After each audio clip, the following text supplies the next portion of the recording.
Welcome to ATX Decides Austin's Next Mayor. I'm Sonta Henderson, and I'll be moderating today's discussion on behalf of Austin PBS. So thank you so much for joining us. Now, on November 8th, voters went to the polls to elect an Austin mayor. Out of 6 candidates, none of those received 50% of the vote. Therefore, we have the 2 top candidates here with us today, and they're having a runoff election. So we want to welcome Representative Celia Cruz and Senator Kirk Watson. Thank you. Thank you very much. So we'll have some questions for you today, and they're from the public. These questions are from community members. They have concerns about things going on in Austin. So what we'd like for you to do is have a very conversational approach and give each other time, be respectful to answer these questions and have responses if necessary. So let's get right to it. The first question topic in Austin we're going to talk about is affordability. As you know, on the minds of many, Austin is considered a very desirable place to live, but it's also considered one of the most expensive places to live. Many people talk about police, EMS, firefighters, those who protect a community can't even live within the city limits because of the high cost of living.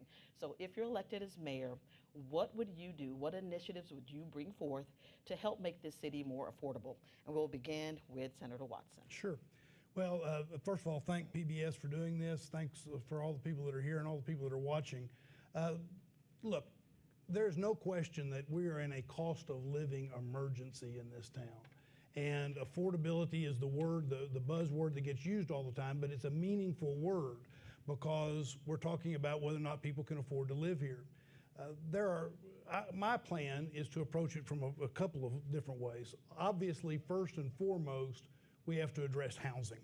And we have to get past the stalemate that we have been in for the last 8 years to a decade in terms of being able to move forward and get more housing on the ground. That's going to require a number of things. One is it's going to require cleaning up and fixing our development services department so that people can get permits and move more quickly. It's going to require that we work with the land development code and make changes in the land development code. So there's a lot of work that needs to go in that, and I'm sure we'll talk more about that. There are 2 other things that I think we ought to be addressing, and one is, and I've talked about this frequently on the trail, and that is daycare and the ability to get affordable daycare. That's typically the second largest expense in many households, and it's not equitable in Austin, Texas. And then the third thing is I think we need to be changing the way we approach economic development. Typically, we just count the number of new jobs we created and say that's a good thing. But I think we need to focus on Austinites and getting Austinites into those new jobs that we're creating so that they'll have more income and be able to afford more. Representative Israel. Affordability and housing is the singular reason why I'm running. As someone who came here in 1982, who was able to work her way through college by delivering pizzas and living at a mobile home park, I know those days are long gone. But I believe strongly that the housing crisis that we're in is brought on by ourselves. This is a housing supply. I'm a pro-housing candidate, and I will be a pro-housing mayor. And I'm not content with the fact that those who take care of our children and take care of our loved ones in the heart of the city, their only recourse is to go home at night to Bastrop or Elgin. This is a progressive city with a big heart. So I'm the only person in this race with what I call a bold and progressive plan to say that what was a school, what was a storage facility for Austin Energy, what was a 1980s commercial office park, we've got to rethink it. Those office buildings aren't full anymore. In the midst of the pandemic, we have discovered how to work and move around in different ways. So I want to make sure that I am speaking on behalf of those individuals. I've talked about my personal story in that my wife and I have been renters, and we understand what it's like to get that note from the property management company, that take it or leave it, $300 more a month increase. I believe as a working class chick that I am more connected to those who are having these issues at this moment in time. So My policies reflect that, and I'm moving urgently because I know that people are hurting. Thank you. So both of you keep that thought in mind because we'll revisit Please. some of this question. Our next topic came up multiple times from our community members, and that is about zoning. We have 4 questions, and I'll read each of those to you to get some answers. Question 1 is from David Piper. How, and David emphasizes how, would you change zoning in single-family areas to slow the replacement of small houses with McMansions? David says, please don't give the simple answer of, I will work to change zoning that yields affordable housing. Representative Israel? It's a great question. I'm the only candidate in this race with a lived experience that I know what it's like I can build a house. I know what it's like to be in that development services department at 7:30 in the morning and waiting for that permit. What's built into my policies are things that would encourage aging in place. For example, for those who want to, if you're going to preserve the house and you want to build a duplex in the back, there's a way for us to say, we'll give you more buildable area. So it's a preservation bonus. So these discussions have been in the works for months. My goal is that we not take more months to finalize it, but to say you can age in place, and here's a process and a way for you to do it. That's one item. We have to, in the era of implementation of Project Connect, as a strong advocate for mass transit, we can't, every time you build a house, the city says you have to design for 2 cars.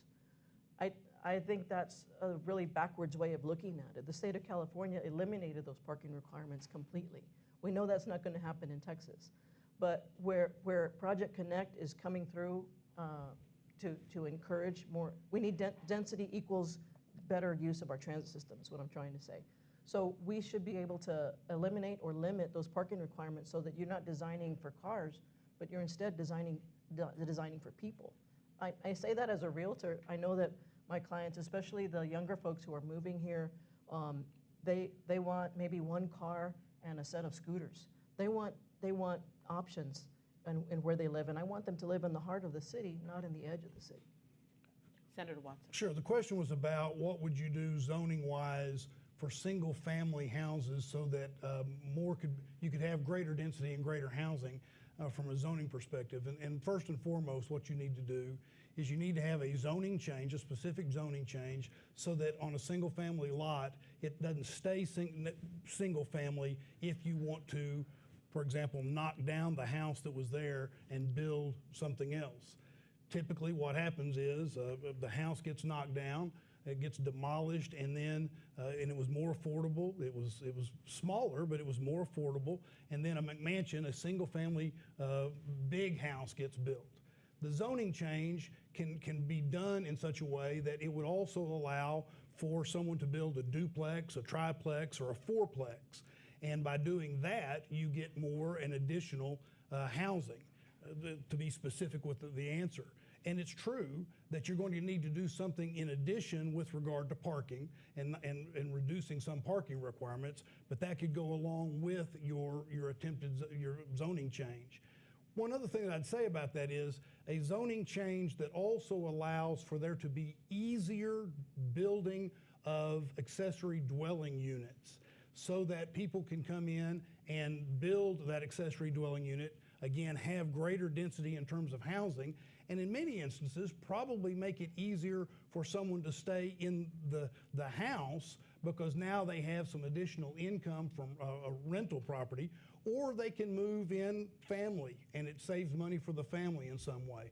But those are 2 specific things with regard to zoning on single-family homes. Santa, let me emphasize, this is all in my policies that I introduced in June. We launched our campaign in January.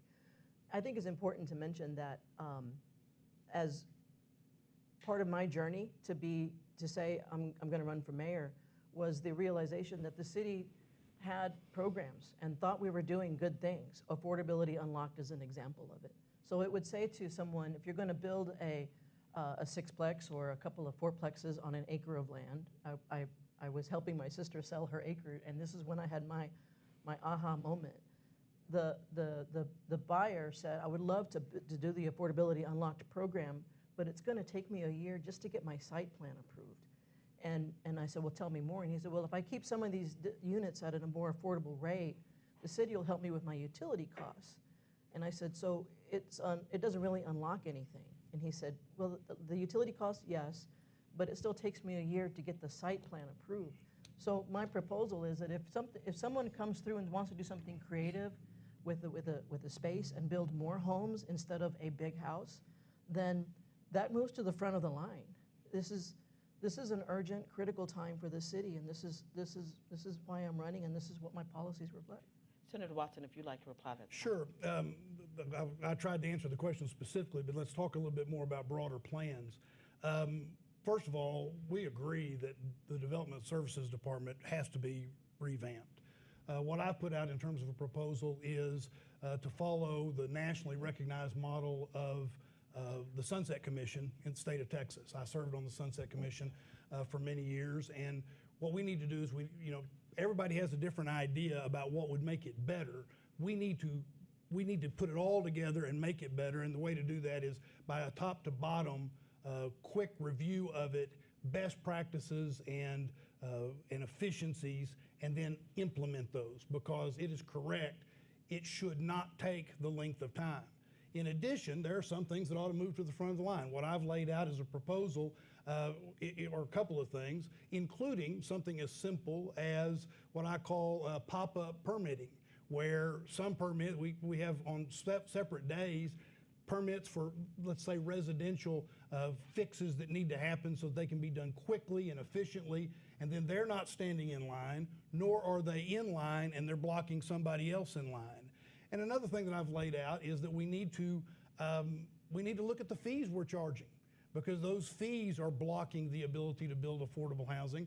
And I've said that one of the things that I would like to see us do is reduce those fees, eliminate up to 50% of those fees, to make sure on the types of things that we want to see built, things like more housing, so that we can move all of those things faster and cheaper so that it passes on to more affordable housing. Okay, we're going to move on just a second, but we have a couple of more questions about zoning, so we can tell you guys are ready for those. The next question is about zoning restrictions and how they're applied. Tom Smith says, neighborhoods typically have declaration of conditions, covenants, and restrictions that are attached to lots. Citywide rezoning eliminates single-family residential conflicts with this. Can affordability be met by more selective rezoning?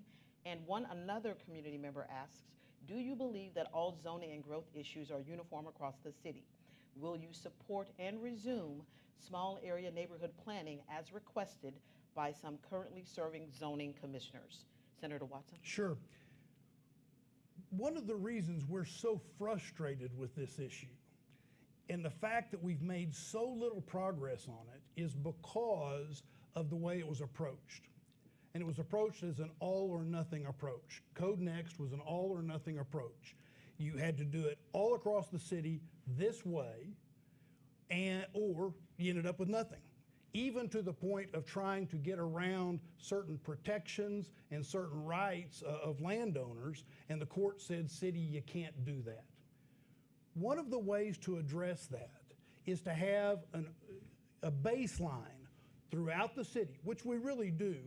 We have a baseline for what affordable housing ought to be in district by district, with a focus on district, and a recognition that we have a single member district system that was created so that neighborhoods and communities of interest could express what their desires were.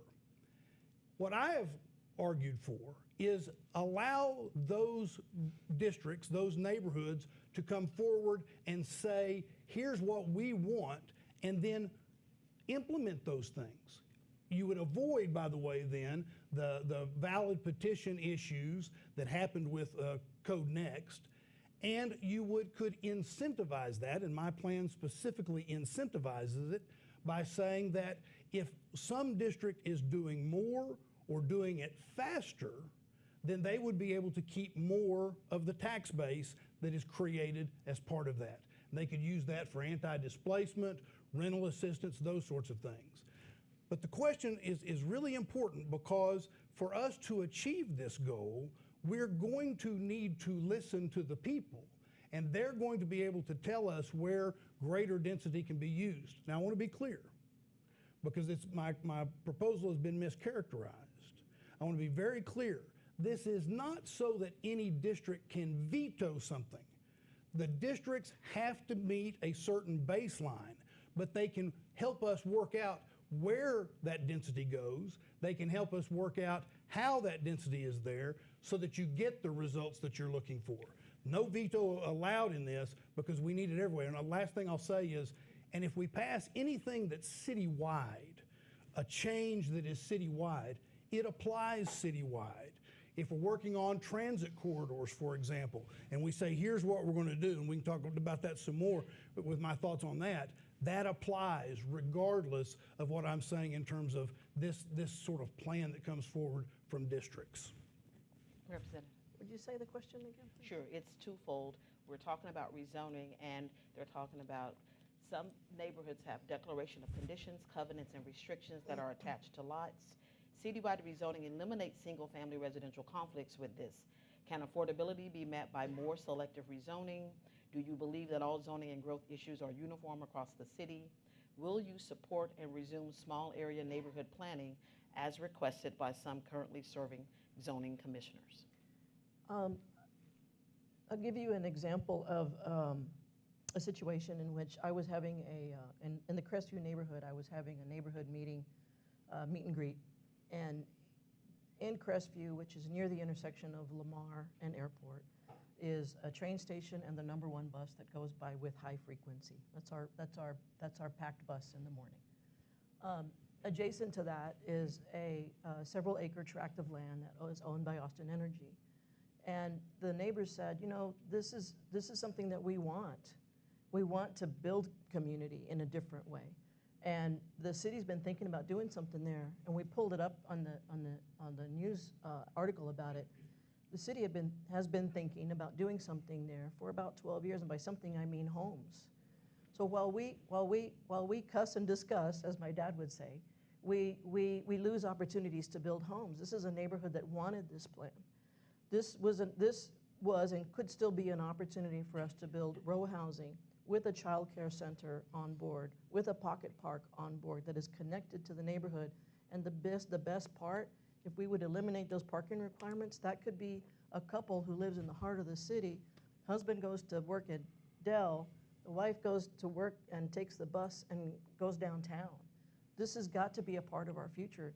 This is an urgent situation, Sonta. We are losing our diversity. We're one of the only American cities that's losing our percentage of African Americans and Latinos. And it's because we don't do bold, creative, and visionary things. And I have those plans, and I'm eager to get started. We have a couple more questions about zoning, so we want to make sure we get the specificity. We're going to nerd out today. The members are asking. So the next one is, when we're talking about zoning, do you believe we need to protect our waterways and green space? If yes, please describe policy specifics that staff and zoning lawyers should expect. If no, describe how you would guarantee potable water supplies. Well, it's a valid question. With the growth comes impacts in other ways, and how is our water supply impacted? So I do support the review. It's one of our 12 silos in which you have to go through to build something. You have to get those reviews. My proposal, by the way, would be to have an ombudsman, so that if you are building something and water is impacted and erosion is impacted and Austin Energy is involved and tree review is involved, that ombudsman can say, let's all come together and sort of be the referee. But there's no doubt water quality and retention are part of it, and especially with climate change and us being prepared for severe weather events. Senator Watson. I do favor that protection, and what the folks ought to expect is that we would convene so that we would get science based upon what it is we're going to do along those waterways, and make it actually make scientific based determinations about what ought to happen. I have a lot of experience with this in the sense that when I was mayor the first time, from 97 to 2001, one of the things we did as part of water quality protection is we were able to set aside more preserve land than at any time in the history of Austin, and we were able to make an arrangement where we were able to preserve our water supply for decades. I don't mention that to talk about how good the past was, although it was pretty good. I mention it to say that there's experience here that gets brought to the job in a way where you have a proven record of success that will make a difference in the future in dealing with this type of specific issue.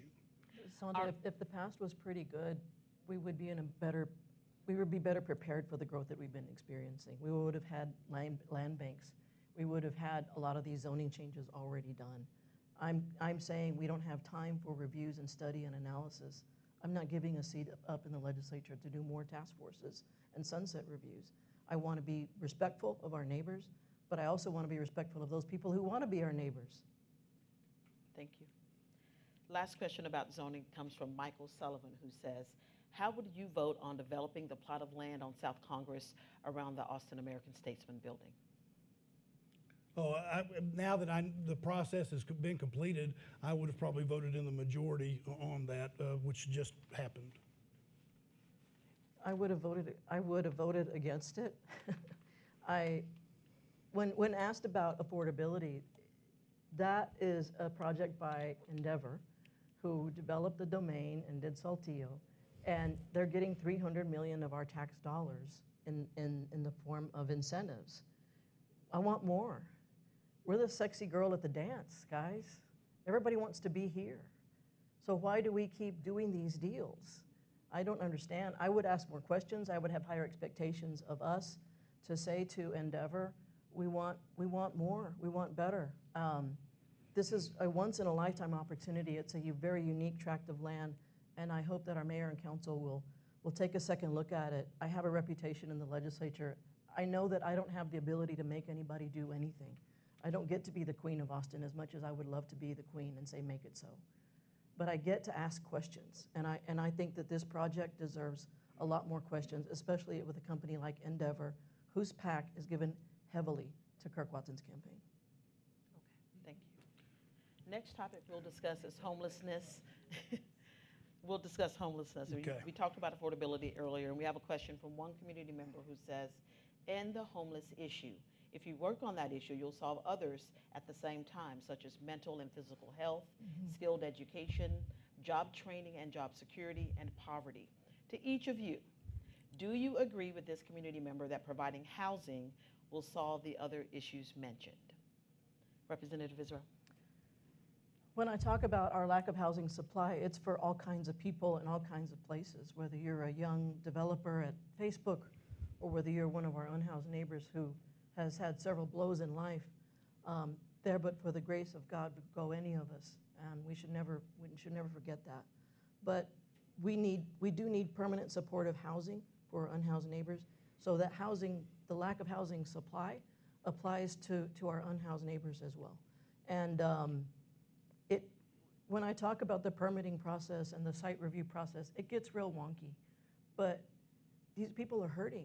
These are our neighbors, whether they're unhoused or whether they're working their way up through a career. It shouldn't take someone like Foundation Communities 2 years to get a site plan approved. But that's the way it works right now. We need to move urgency and move forward. And if your project is going to be doing something life-changing and impactful, like say to that unhoused person, we're going to provide you a safe and a dignified place to live with a social worker and a nurse. You get to the front of the line and it's not going to take you 2 years to get a review done. Senator Watson. Yeah, we're going to have more housing.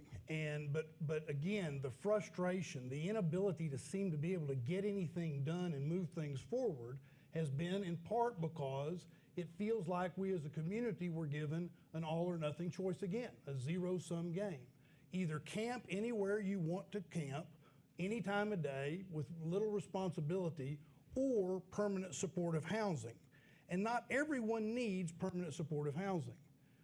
We have to enforce the camping ban. The citizens have told us to enforce the camping ban. The state legislature has passed legislation mandating that we enforce the camping ban. But we're not prepared to enforce the camping ban. We need to have a continuum that addresses different needs for different people that find themselves on the cusp of living homeless or living homeless. And by the way, that's a key part of that, is we need to be doing more to prevent homelessness and people living homeless than we're currently doing. That continuum includes many of the things mentioned by the questioner that we're still not doing well. Because, for example, brain health is a key part of that. We need to be addressing brain health more in that continuum. I'm pleased that I was able to get quite a bit done with regard to brain health while I was in the legislature. That needs to be expanded now, and it needs to include things like therapeutic housing that would help us with the homeless situation. We need to have more rapid housing for people that are on the cusp or have just become living homeless, and if we could just get them rapid rehousing for a period of time, they'll be back on their feet and they won't need permanent supportive housing. So while I agree we need more housing, we need to be working on this across the continuum and not just focus on an all or nothing answer. If we learned anything from other American cities who are dealing with this crisis as well, it is that we cannot get behind the issue. We've got to stay ahead of it.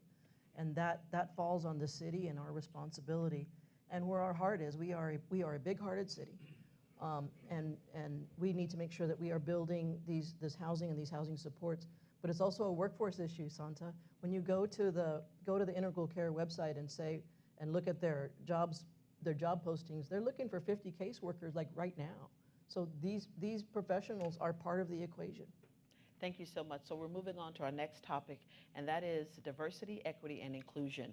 I think you mentioned earlier that African Americans and Latinos are moving out of the city in droves. Many are citing affordable housing and lack of viable job opportunities. So if elected as mayor, what would you do to make this city a better place to live for everyone? Me first? Yes. Well, there are a couple of things that we need to address, and I mentioned a couple of them in I think maybe my first answer, because there's some systemic problems that are causing part of this. I mentioned childcare. We need to have the city needs to focus on childcare as one of its big initiatives everywhere in the city, because there's at least two factors involved in that structurally create problems for people of color that want to live in the city.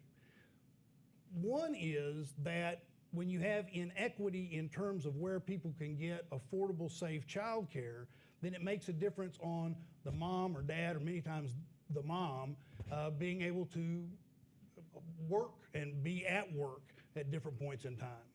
But the second thing that it does is it creates a structural inequity between those who can afford child care and get good early childhood development for their children and others that can't. And that disparity grows over time, and that's a problem in Austin. The second thing that I'd bring up is the jobs that I mentioned. I want a jobs program that focuses on our youth in schools that say, we're going to focus on you starting in the freshman year so that when you come out of high school, you already have a certificate or you've worked with a trade union and you can go into an apprenticeship so that you walk into a $65,000 or $70,000, maybe a six-figure in some instances, position so that you can stay in Austin and you know that Austin's thinking about you and wants to help.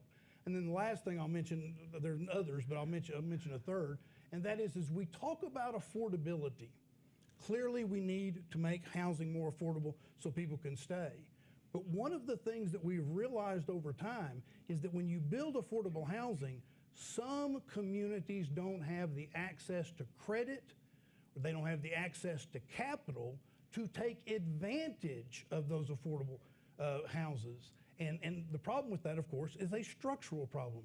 So as we build out our affordability programs, one of the things we need to focus on is how we fix that so that people will be more able to stay. Sonta,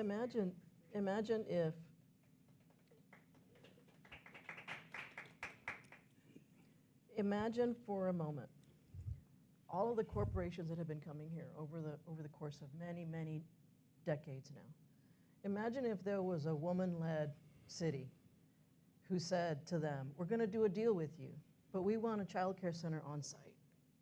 It makes a difference that women and people of color are in positions of power. I'm looking forward to serving as your next mayor and asking those kind of questions for the future. Why isn't anybody asking that question of the statesman PUD right now?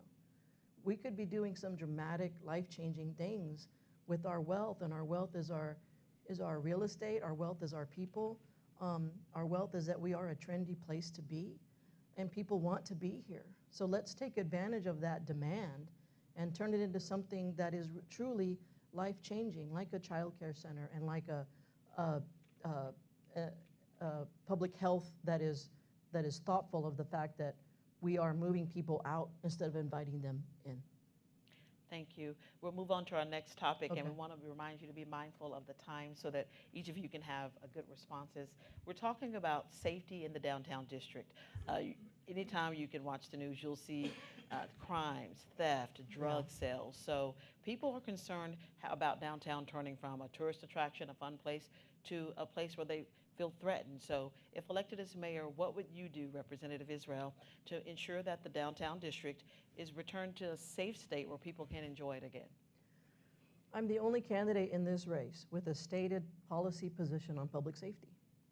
And I know that when people hear about our unhoused, whether they're downtown or Springdale Road, they do think about safety. And I'm sensitive to that. But many of these individuals are in a space in which they need health care. It's not a crime to not have a home. We have an example of a integral care facility off of Ben White that will take someone who's having a mental health crisis. That facility is full all the time. So my proposal, in my policy proposal, it is to have a stronger collaboration with the county on these integral care. In other words, that one facility is getting overrun. I've had the experience in my own life of seeing an unhoused person disrobing in my front yard. And I was just block walking yesterday. They were clearly having a mental health episode. I was just talking to someone yesterday. I was block walking, and they said, "I'm so glad to see you. I just called 911 because somebody in my front yard was having a mental health episode." And I said, "Well, tell me how it played out." And she said, "Well, I called the cops. I called 911 and I got relayed to mental health support. A mental health team and APD showed up immediately." That should work wherever you are. We need to feel safe. It's our #1 job. So I fully support. I understand the situation downtown. I've worked downtown. Obviously, I have an office downtown for a few more weeks. But this is something that I'm mindful of, and it also so it speaks to our social service supports with mental health collaboration, working with integral care in the county, and it ultimately also refers to the permanent supportive housing answers that we were talking about earlier in our conversation. Thank you. When it comes to public safety, I'm proud that I have been endorsed by public safety professionals in this race, including fire and the EMS associations. And I'll give two quick answers with regard to downtown. One is, yes, there needs to be a better opportunity when someone that's in a crisis situation with mental health, brain health issues, where they can be taken quickly as opposed to just taken to jail or asked to move along, where we can help, and that will help with safety. But importantly, we have to fully staff the police department. And we have to make sure that we have full staffing so that response times are what we want them to be, and there's the ability to, when needed, have concentrated staffing in the downtown area from time to time. So that is one of the things, and we can do that and have a just system of policing, but we're going to have to do that. And I will mention one other thing. When we talk about things like fire, that's a public safety, and I know the question tended to be more, I think, related to crime, but the truth of the matter is we have not done what we need to do in terms of, ladder equipment for our fire department. And when you stop and think about it, I think the last ladder was bought in like '95, and think about the difference in terms of high rises and buildings in downtown. That is also a public safety issue that we're going to have to address. Thank you. So you touched on our next topic. We talked about drugs and crime. So we want to talk about those people on the front lines, and those are police officers, EMS, firefighters. Much has been said about the shortages that we have in Austin and the need to get more people. So the question is twofold. If elected, how would you address the staffing issue, and what would you do to ensure it stays where it needs to be to keep people safe? I'm first? Yes. Well, I just said it. We need to be fully staffed. Look, everybody in Austin, Texas has the right to be safe and the right to feel safe. That includes whether you are at 2 o'clock in the morning and you think somebody's breaking into your dwelling, or you're a person of color that's sitting in a car being approached by police officers. No one should fear the police. Everyone should be safe and feel safe. We can have a very just system of policing in this town based upon our recruitment, our training, our supervision, and making sure that we have a very transparent and effective accountability system.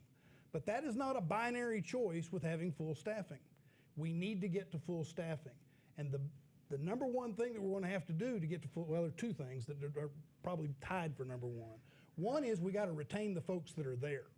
So that means we have to be doing the things that will retain people that won't leave and drive us further down. But the second is we've got to get to a police contract.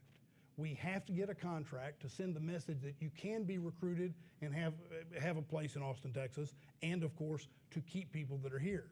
And then fire and EMS are the same way, but what I'd say about that is then we have to make it a priority and keep it a priority. It has to be among the very first things, if not the first thing, that we budget for in order to maintain the staffing levels. Sonta, I'm the only person in this race with a stated policy around public safety. I thought I just stated it.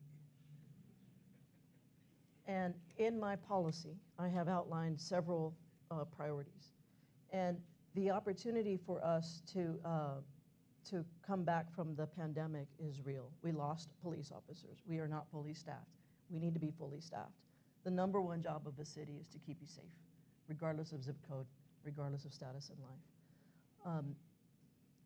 We need to make sure that our police are fully well compensated, the best trained in the country, and that have an oversight component.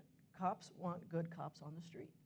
I've served on the Police Monitor Board, the first one, appointed by Gus Garcia, and I understand that concept that if you wear the badge and this is your career, you are doing harm to your profession by not having an oversight component to hold our police accountable. I have a personal story to tell, and I feel like it's important to say it because I want people to know that when you call 911, you want the police to be there. As a child, I called the police several times on my dad, he was a mean drunk, and he beat up my mom. I had to call 911 and say, my dad is hurting my mom. Imagine being a 9-year-old kid and having to do that. It's real for me. I know what it means to say that the police were there for my family at different points in my life. But we have to have high expectations of our police force as we make sure that they're fully compensated, fully staffed and supported, and have an oversight component. And policing and public safety in my policy also includes something I've spent my legislative career on, and that is traffic safety. We've got to find a way to make sure that as we are fully staffing, people are driving too damn fast and they're driving distracted, and we are losing our neighbors on our roads. And there's a role for policing in that as well. Thank you. I have a follow-up question. Senator Watson, you talked about no one should be afraid of police.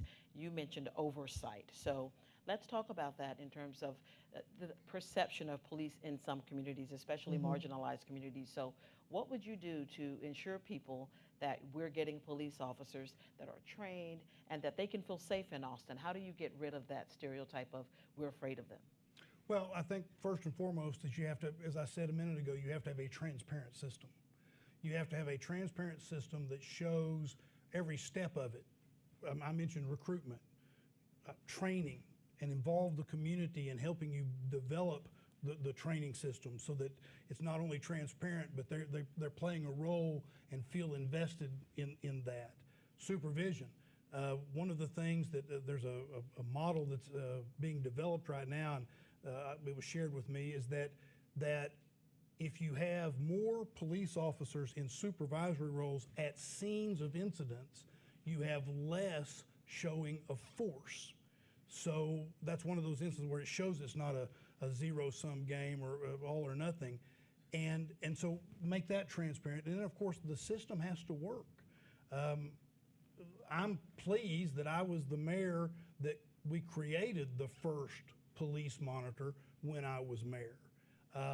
And we need to make sure that that is improved upon, grown, and that it actually works and people get to see it.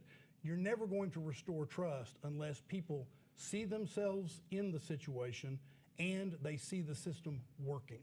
Thank you. My policy calls for the best trained police force possible. The reason we lost officers is two reasons. We need a contract in place to reassure our police officers that we respect you and we need you on the job. Number two, we need to make sure that our training, which is being retooled now and being tested, is continually retooled and retested. It is one of the things that concerns me the most about not being at full staffing levels is that we are losing senior police officers who have the guardian mentality as opposed to the warrior mentality. They have learned to interact with the community in a way that is safe, that is respectful, so that they get that respect in return. And I think that's really important. Thank you. So we're moving on to the next topic, and that is healthcare. We have a question from a community member. Nancy Traeger Neville says, what steps will you take to ensure a more equitable healthcare system? Does the city have the power and resources to have an impact on a very complex system? Representative Israel?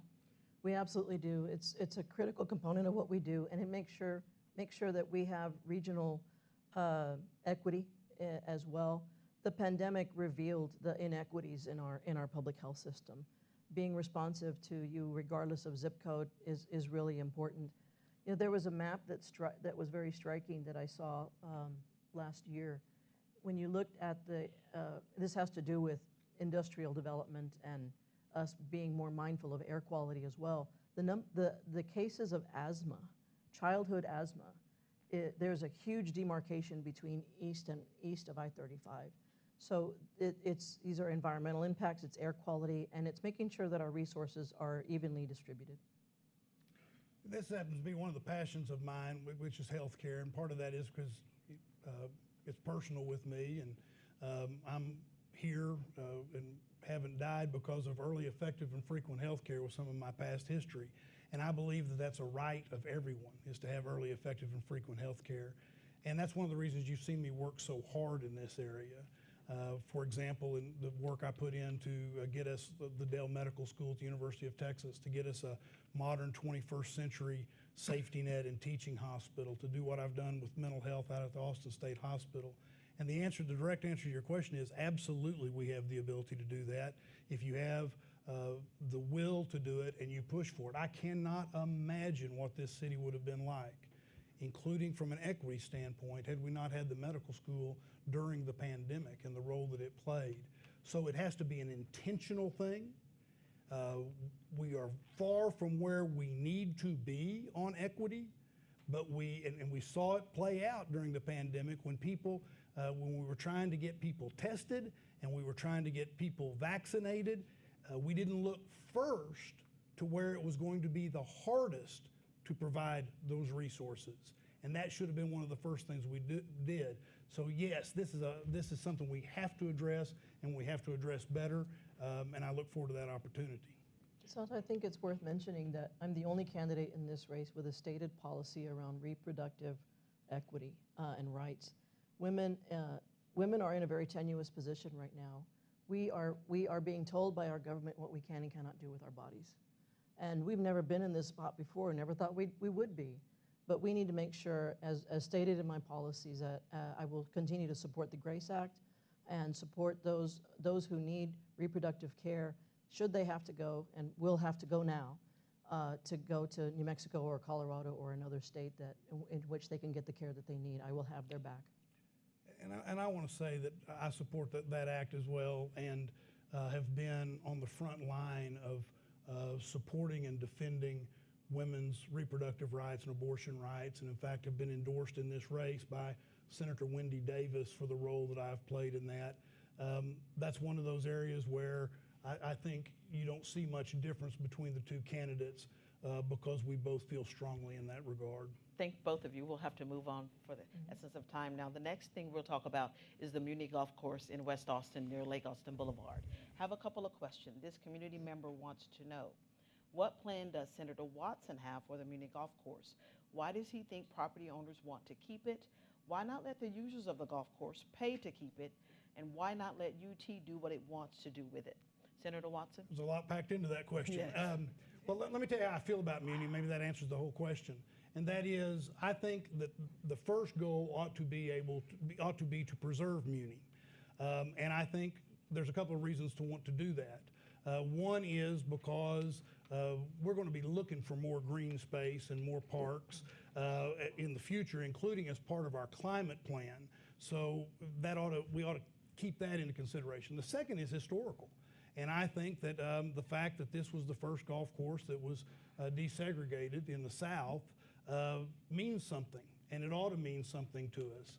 And so from a historical perspective, I think we ought to look to do that.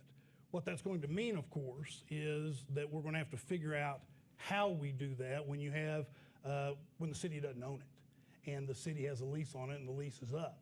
And so that's going to require the ability to negotiate and have relationships with the University of Texas at Austin and try to figure out unique ways that the city might contribute that again are equitable in the way we go about that. Representative Israel? It's interesting, Sonta. The first time I rented in Austin was on Lake Austin Boulevard. So I have a connection to this tract of land, not because I golf. I mean, I golf really poorly every 2 years. But there's so much potential for this part of Austin. And instead of having solutions in the eastern edge of the county or saying to our nurses, you have to move to Bastrop, this is part of my equity journey. Having housing in and around this area, it's going to take tenacity. And as I've said, every week in an Israel administration will be Housing and Affordability Week. And it's personal to me because I used to rent a mobile home spot for $140 a month and delivered pizzas and got my way through college that way. So I see potential, especially where I see so much open space. And because I have a reputation of being tenacious on this topic, I will make sure that we are working with the University of Texas to think differently about that open space. There is so much potential for us to build workforce housing on those tracts of land. Thank you. If I might just quickly, the question was about Muni, which is the golf course. The Brackenridge track is bigger than just the golf course. And the land that she mentions that she lived on, I'm confident, I don't know exactly where she lived, but I'm confident that it was south of Lake Shore, and that is part of the Brackenridge tract, which I do believe we ought to figure out how we can best develop that with the kind of density that provides a lot of affordable housing. And that's one of the things that I was talking about earlier about where affordable housing goes can make a difference.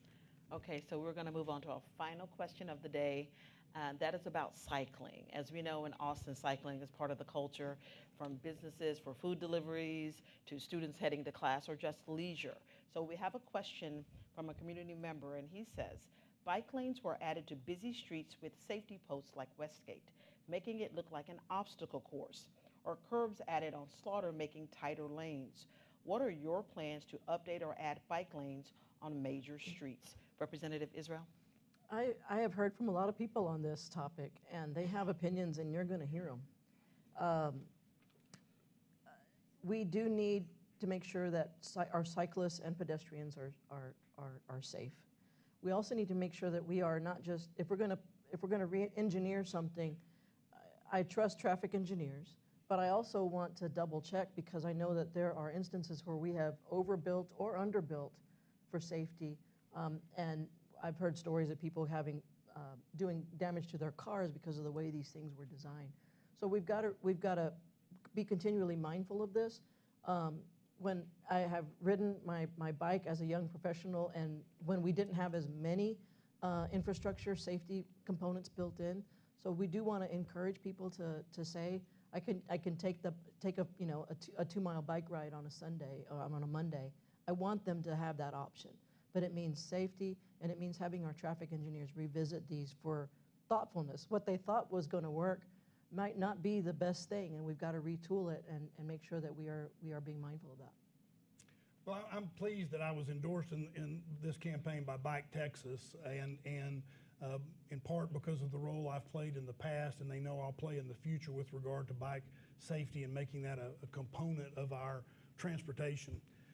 But I agree that now that we've got some things in place, we ought to be listening to people that are driving it and not turn it into, again, an all or nothing, winner take all sort of discussion. If you talk to a number of Capital Metro bus drivers, one of the things that they'll tell you is that some of the bike safety lanes, the stanchions are put in places that make it where it's unsafe for the bus to make certain types of turns. And those are the kinds of examples that it would make some sense to re-examine, see what you could do to hone in on what the problems are so that you have both. And then I'll just say something that probably is not the basis for election, but it is, we need to do something to make them prettier if we're going to have them. I mean, in my view, the difference it makes in our beautiful downtown to have certain types of ugly poles sticking up in the air, it's a small thing probably when you're talking about safety, but it's a big thing when you're talking about the beauty of our downtown and other parts of our city. It's especially important with Project Connect.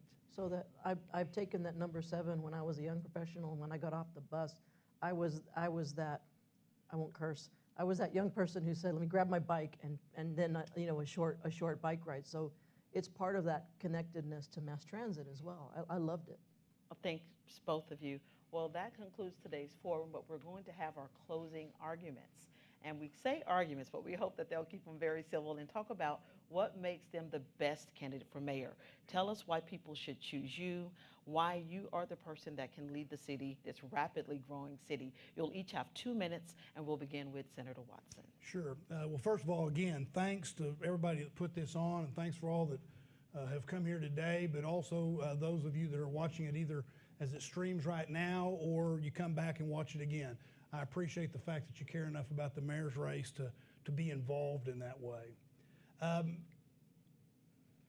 I'm running because, let's face it, there's a lot that's going on at City Hall where City Hall's not taking care of the basics.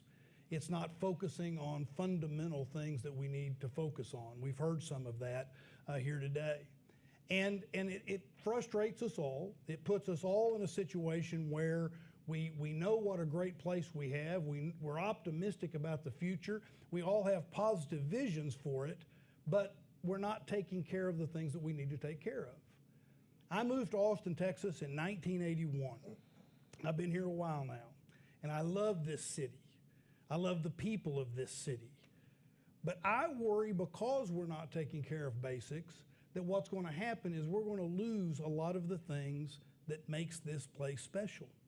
And I think a lot of them are at risk right now. So what I've been trying to do in this campaign is demonstrate not only a passion for getting those things done, but a recognition that we don't have any time to waste. We can't keep screwing around with some of this. We need someone in office that can address these issues in a way that has a real sense of immediacy to it, a real sense of urgency, and can get it done. I have asked the voters to please look and make a comparison between what has been done in the past, not because I want to just say I've done a lot of good things in the past. You know, when I got elected mayor, there were only 4 places, 3, maybe 4, you could live in downtown Austin. and I said we're going to get more housing in downtown Austin, and we did. I said we could set aside a water supply for decades, and we did. I said we could end the war between environmentalists and developers, and not only did we do it, but we preserved all that land. In the Senate, I said we can make a difference when it comes to sexual assault on young girls on college campuses, and we did. We can modernize the Public Information Act, and we can get a medical school.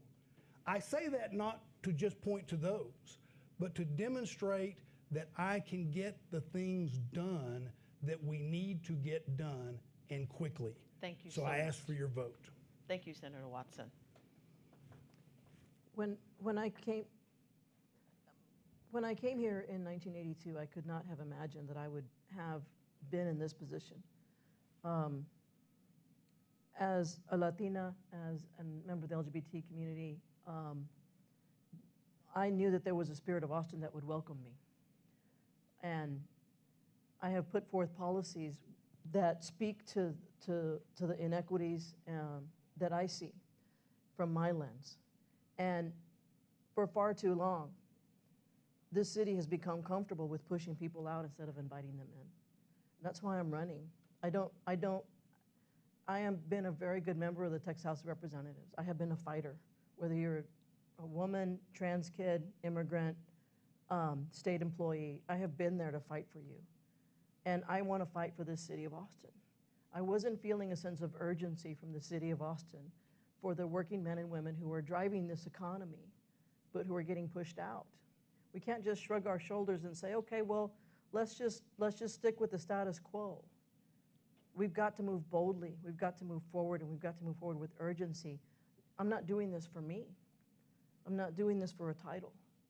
I'm trying to create a movement around housing and affordability so that when I take that gavel in January, I will be held accountable to say to the nurse and the teacher and the bus driver, you belong here in the heart of the city.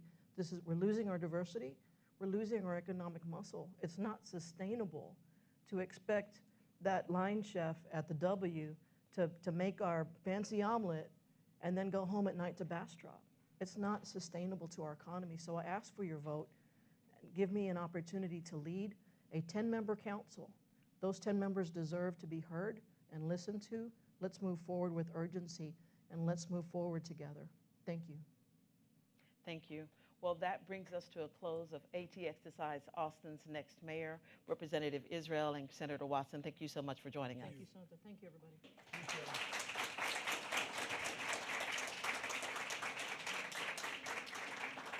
Here are some important dates to remember for this election. Austin residents can vote early in person up until December 9th, and the runoff election is Tuesday, December 13th. I'd also like to thank our sign language interpreters, Sarah Carmody and Sean Whitley, for being with us today. And please remember that your voice and vote matter. At Austin PBS, we take pride in informing the community about issues of importance. We hope that this debate will help you make that decision on voting day. For Austin PBS, I'm Sonta Henderson. Thank you. Thank you.